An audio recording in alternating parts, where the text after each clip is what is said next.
première depuis sa nomination, le ministre des Infrastructures et des Transports terrestres et aériens enfile basket et casque de sécurité, direction les chantiers des autoponts du Sénégal. La visite a démarré à Bourguiba, front de terre, ce point considéré comme un nœud qui bloque la fluidité du trafic urbain dans le département de Dakar. Avec cette nouvelle infrastructure, la mobilité sera considérablement améliorée dans cette zone.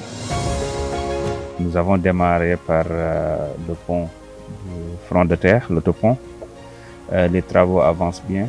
Eût été peut-être les travaux de la SONES. Peut-être aujourd'hui le pont serait déjà livré, mais ils sont en train d'accélérer. Nous pensons que d'ici 2 à 3 mois maximum, le pont sera livré et je pense que ça va soulager les citoyens de Dakar. Abritant le pôle urbain de Diamniadio, la nouvelle ville en construction, Rufisque nécessite un besoin conséquent en infrastructures routières. Avec un coût global de plus de 21 milliards de francs CFA, cet autopont d'une linéaire de 557 mètres du TR va faciliter l'accès à la gare des gros porteurs, au marché d'intérêt national ainsi que toutes les autres infrastructures du pôle urbain de Diamniadio. Nous avons aussi visité le pont, ou les 2 ponts, je dirais, de Diamniadio, surtout celui qui connecte le pôle urbain, le garage des gros porteurs, le marché d'intérêt international. Les travaux aussi avancent bien là-bas parce que c'était un peu spécifique avec le passage du TER, mais ce que nous avons noté est globalement satisfaisant. Parce qu'ils sont en train de prendre toutes les mesures nécessaires pour livrer ça rapidement. Et comme vous le savez, ça aura aussi un impact positif sur la mobilité, particulièrement durant les JOJ qui se profilent à l'horizon. Autre site également visité par le ministre des Transports, les chantiers de la réhabilitation de la route Ndiaganiao-Sandiara et les travaux de bitumage de la route Dengue-Khortasset.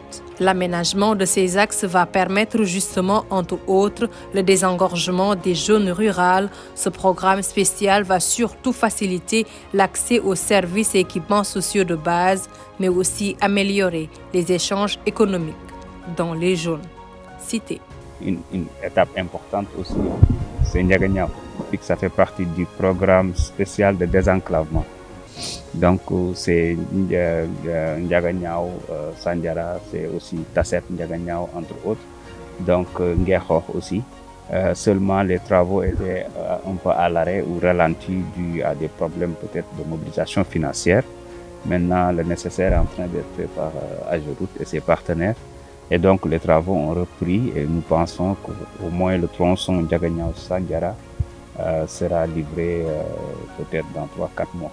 En compagnie de l'Agence des travaux et gestion des routes du Sénégal, AGEROUTE, le ministre El Malick Ndiaye a parachevé cette visite au chantier de l'autoroute Mbour à Fatick-Kaolack. Sur 100 km, la desserte des villes va se faire à travers 3 échangeurs prévus à Thiadiaye, Fatick et Kaolack.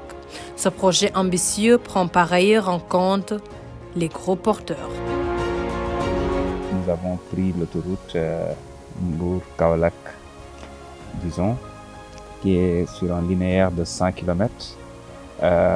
Ça avance très bien et probablement ils vont livrer avant date même, comme ils l'avaient fait pour Ila Touba, ce qui est formidable parce que c'est en quelque sorte une autoroute qui va desservir plusieurs régions, mais surtout qui va réduire le taux d'accident. En visite de chantier avec ses équipes, le ministre des Infrastructures et des Transports terrestres et aériens, El Malick Ndiaye, juge satisfaisant l'état d'avancement global des travaux. En perspective, la tutelle se projette sur une autoroute ralliant Tambacounda, une zone jugée aujourd'hui théâtre de plusieurs accidents.